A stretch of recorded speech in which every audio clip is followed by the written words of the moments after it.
everybody, welcome back to my channel. Tonight I want to share with you guys the stuff that I am planning on reading during the month of April.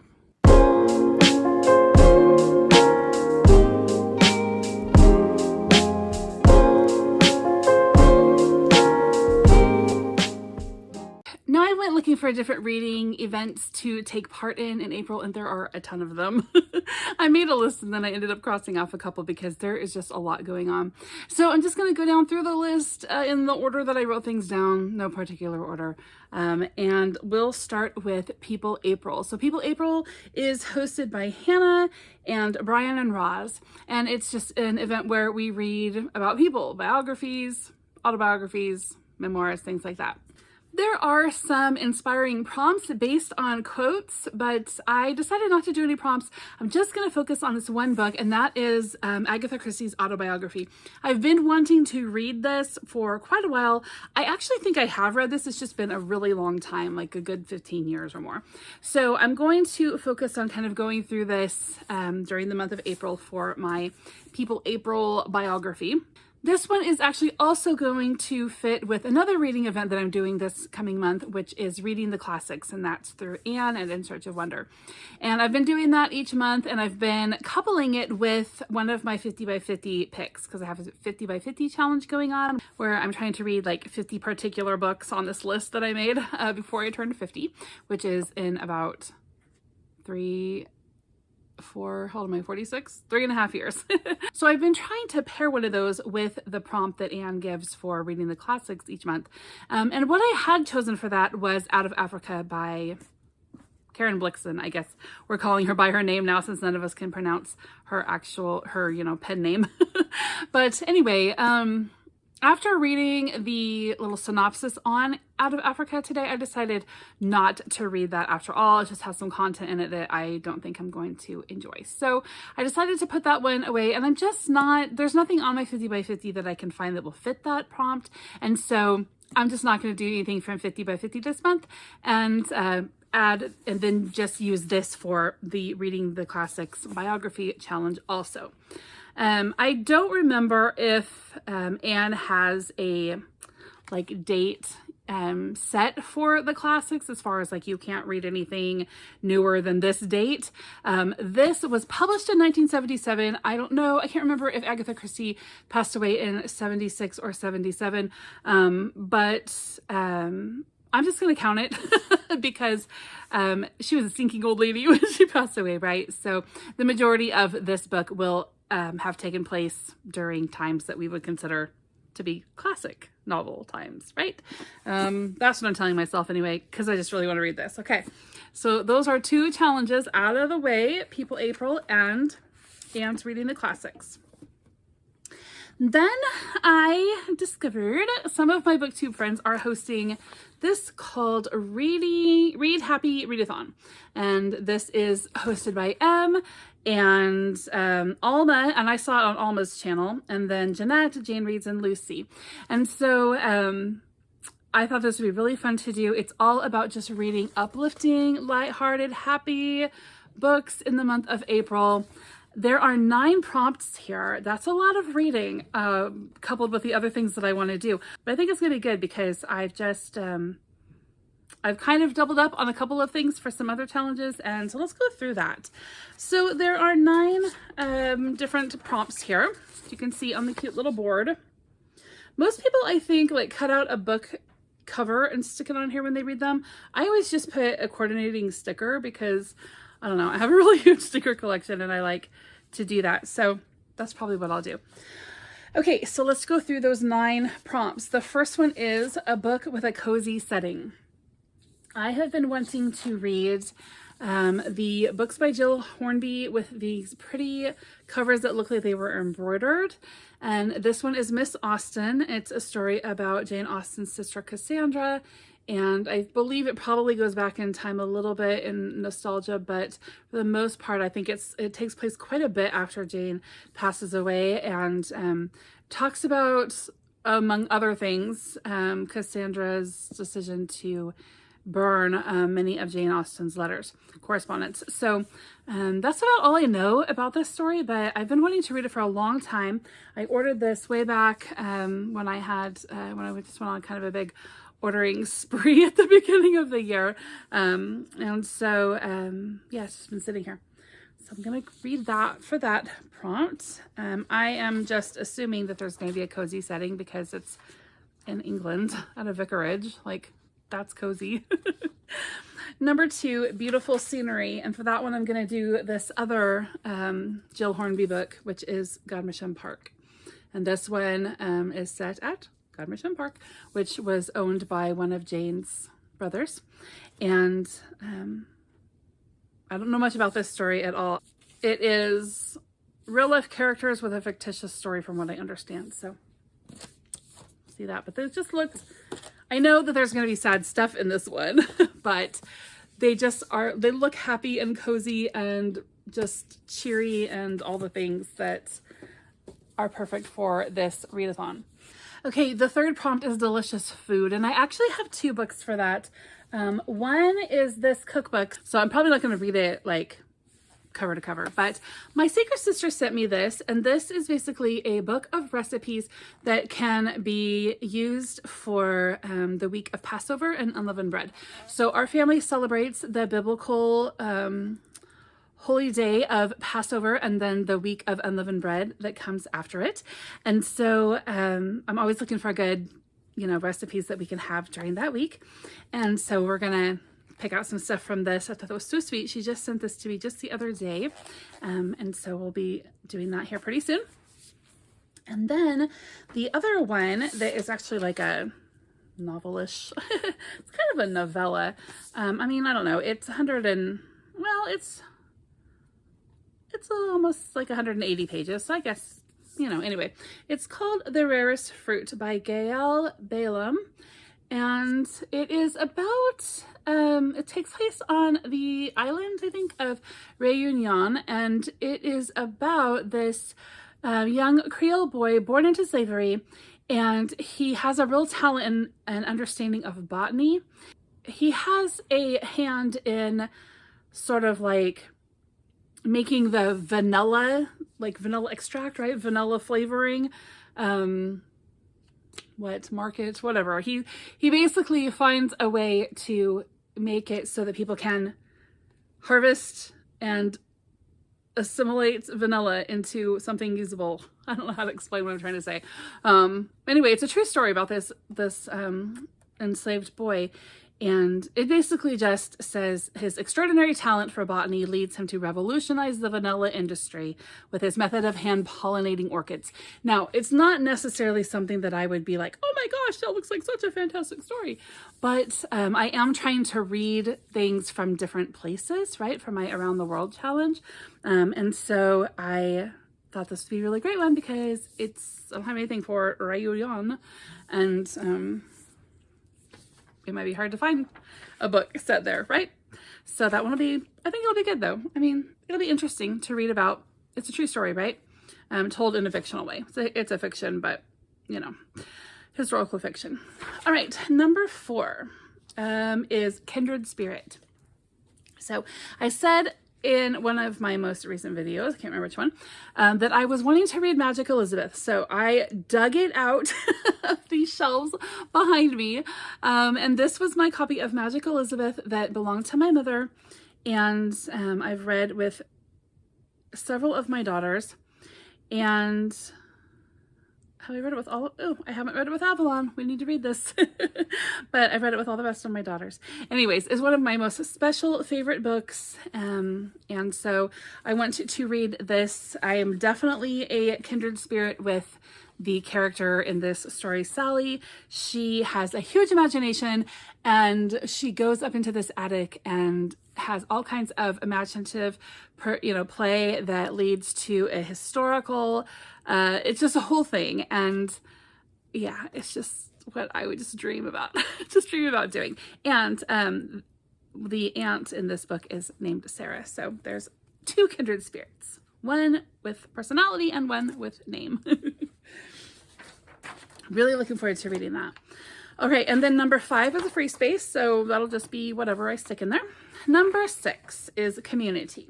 Now, I was talking with Whitney the other day, and we were talking about the Enchanted April, and I have bad memories. I have trauma from this book. If you go to my Goodreads, if you don't mind spoilers, go to my Goodreads and read my review on the Enchanted April, because it's it's so bad. I ended up just like copying all of my notes as I was reading along into my Goodreads, and that was my review because they're so over the top. I absolutely despised this story up until like 330 something. I don't know. It was very close to the end because there's only like 360 pages in this book. Did I write in it? No, this must have been in the days before writing. So it'll be fun actually to go back through this and annotate it with lots of like knife stabbings. And anyway, I really didn't like this until all of a sudden I loved it.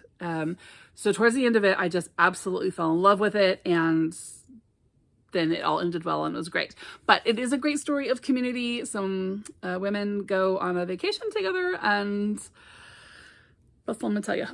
But I told Whitney that I really do need to reread this, and so I'm going to for the community spot on this sheet. And it says something that is uplifting, lighthearted, and happy. And I actually had it on here and then I erased it because I'm like, how can a book that I absolutely despise be those things? But I'm actually going to go into it thinking that this is going to be uplifting with a happy ending. And we'll see if I can sort of change my mind about it. Okay. Number 7, Pet Companion. Okay. This is another reread for me. So I have been hearing Miriam go on and on about how much she loves that Ormdale series. And I bought this and I started it and I did not enjoy it. I had all kinds of rants and I was being very critical and kind of snobby. And then I watched more videos of Miriam relentlessly recommending this book. Finally, I'm like, okay, fine. I'll try it again. So I'm going to try it again for the prompt that says Pet Companion. I have a pretty good idea where this goes, but this is the salamander that is the companion in this story. So in this particular volume. So I'm going to read this. I'm going to finish it. I'm not even going to start where I left off. I'm going to start over. I'm going to read this book. It has such a beautiful cover. I love all the covers in this series. And so that's why I was like, well, I could just buy them to have them sitting out on my shelves. But that seems sort of cheating. So I'm going to read it. Okay, number 8, favorite hobby. For that one, I don't have it yet. But I'm going to go and get Haley Pham's book, Just Friends. It's totally not my style of book. I have it on here as favorite hobby because she's a reader and a booktuber. And I'm a reader and a booktuber, and those are my favorite hobbies. So I figured that would really fit for that one. But my daughters really want to read that. My daughters really are, they love watching Ryan and they love watching Haley and the whole thing. So they really want to read that book. And so I'm going to read it just so I can make sure that it's, something that I would want them reading. And then I will pass it on to them if it is. So that is my space for number 8. I don't have a lot of high hopes just because it's just not my type of book, right? But it might be super cute. So basically, if it doesn't have content in it that I'm not okay with, then it doesn't really matter if I like the story. It's as long as it's like an appropriate story for my daughters, then they can read it. All right, and then number 9 is Happy Ending. For that one, I picked out The Magician's Nephew by C.S. Lewis. I've actually never read this before. I have no idea if it has a happy ending, but I'm going to assume that it does. And my daughter got me the set of the Narnia books, and they're really nice ones. They have really pretty, illustration, like the vintage illustrations, like in the wood. They're all color, pretty vintage illustrations. It says the full color collector's edition. And they're nice glossy pages. I know that she really splurged for me this year to get me these books, which I thought was just really sweet and special. So I'm going to start reading them. And I've only read The Lion, the Witch, and the Wardrobe. I've never read any of the other Narnia books. So I'm starting over. I'll probably skip the second one when I get done with this because I just read it. But I'm going to read all the rest of them and see what I think. So if it doesn't have a happy ending, tell me. And I'll put it on a different prompt. Okay, so those are all the things for the Happy Readathon. Read Happy Readathon. And then next in line is Historathon. Okay, so Historathon quarter 2. I have been waiting for this because I've actually been doing Historathon already, quarter 2 already. Quarter 2 is 500 to 1500, and it's basically where we just read nonfiction that is, tells about those periods of history. So basically the Middle Ages, and that's what I've been studying, right? This whole year so far. So that is hosted by Vin and Debs and a couple of other, I know you guys' channels, I just can't remember your first names, I'm sorry. So I'll put a link down to Vin's because he's the one I always watch first for that. But anyway, yeah, we're going to do Historathon quarter 2. And so I'm basically just, for now, for April anyway, I'm just going to put these 2 books that I've already been reading. I want to finish In Search of the Dark Ages. And my goal is to finish this in April. And then I also want to read at least 1 chapter of Meetings with Remarkable Manuscripts. And then after that, we'll see if I pick up anything else in April. I probably won't, though, because this list is getting pretty big already, and I still got a whole lot more to put on here. But I want to at least do those things for Historathon quarter 2. And then I think, May and June, I'll probably pick up the pace a little bit on those. I have a good stack of things that I want to do for my medieval studies. All right, and then the other one that actually is going to fit in there good too is Sagalong. Okay, so Sagalong is a reading event that is hosted also by Vin and co-hosts Debs, and I can't remember who else. But we are reading 2 stories out of the sagas of the Icelanders, which I just love reading. The sagas, the Viking sagas, the Icelandic sagas. This year we are reading, I want to get it exactly right.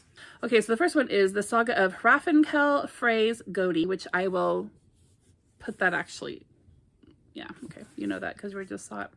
I don't know if I'm butchering that, but and then the other one is the saga of the Confederates. So yeah, I will not be reading this entire thing, but I just bought this. Last year for Sagalong, we read 2 other ones that I already had on my shelf, and so I didn't buy anything for that, but this book I've just been kind of looking at for quite a while, so I went ahead and got it because over the course of the next little while of my life, I would like to read through all of these. They're just something that's always interested me.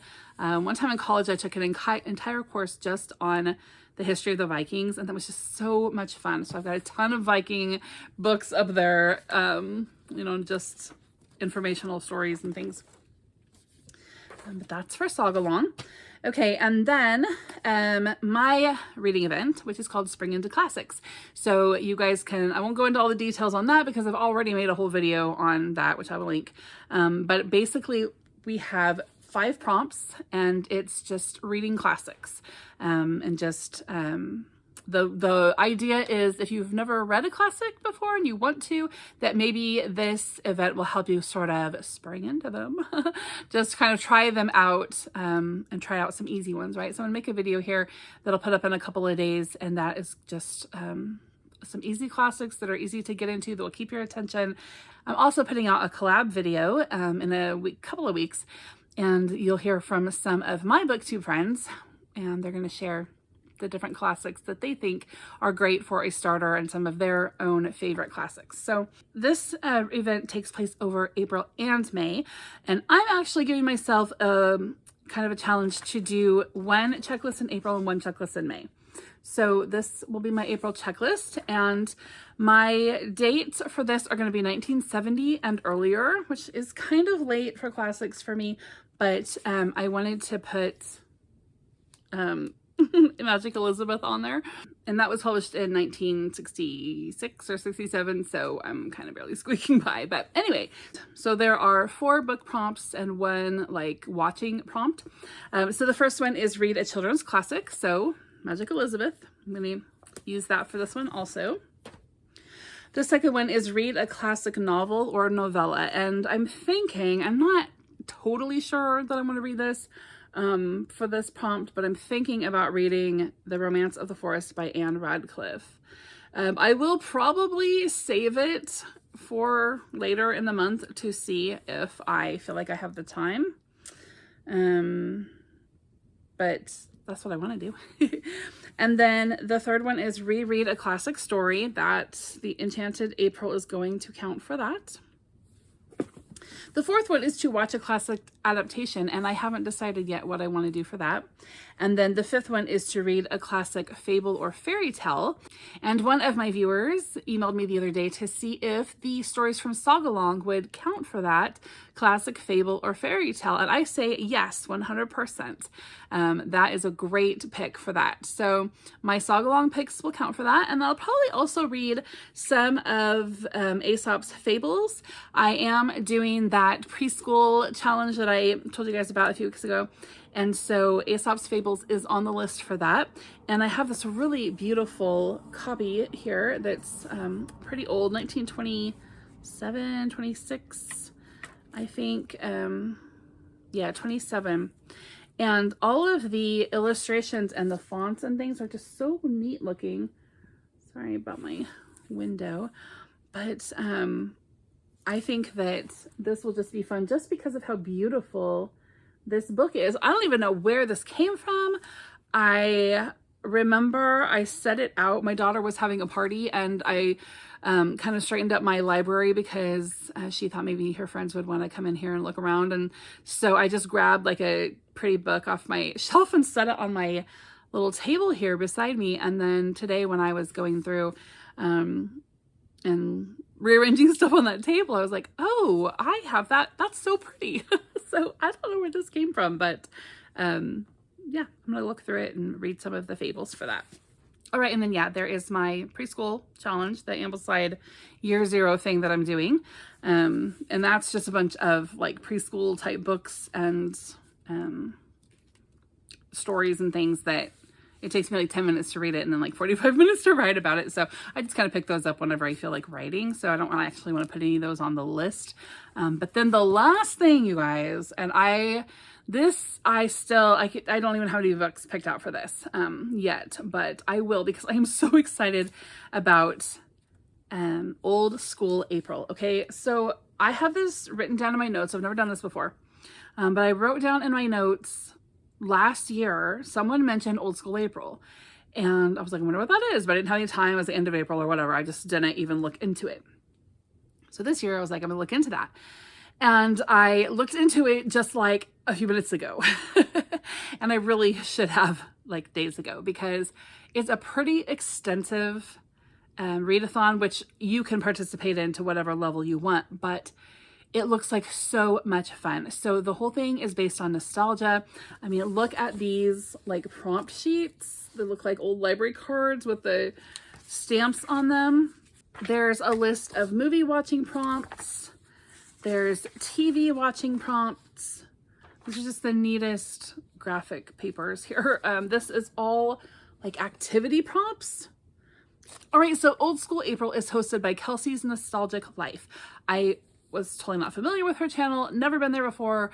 I pulled up her video and I was just like, I watched it for maybe 4 or 5 minutes and I'm like, I feel 1,000 times more positive right now. Like, it was just the most fun, upbeat, exciting, enthusiastic video. I was like, how could you not want to participate in this reading event? It was so much fun. The way she made it sound, yeah, I totally want to do this, but it is very extensive as far as planning.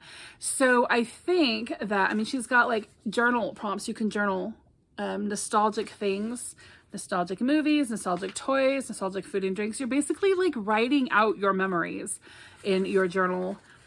She's got these fun trophies that you can win, like the Pac-Man, and just all kinds of trackers. I am so impressed with this whole thing. So I printed off all of these sheets, and I need to go through them and make a plan. And the thing is I don't think April is long enough for me to do all the things that I want to do with this.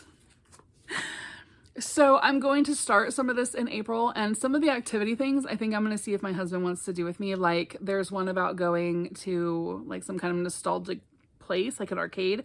And we do have an arcade down in Fayetteville. It's like $5 to hang out at the arcade. And they have Pac-Man. They have like 3 or 4 different Pac-Man versions, arcade games. I really want to go do that. So anyway, there's one where you kind of recreate like a sick day. And when I came home sick from school and my mom was there, she would make chicken noodle soup, saltine crackers, 7-Up, tea, peppermint tea, always. And I would just lay on the couch and watch soap operas, Price is Right. It was Young and the Restless and Price is Right, General Hospital. I didn't start watching Days of Our Lives until later, I don't think. What else? Oh, All My Children.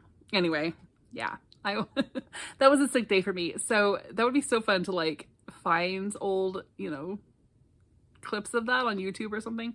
Anyway, I think that I'm actually going to probably extend this whole old school April thing out for a few months, because this is just looks like so much fun. So I actually have a Trapper Keeper that I bought a while back, and I just bought it because how could you not?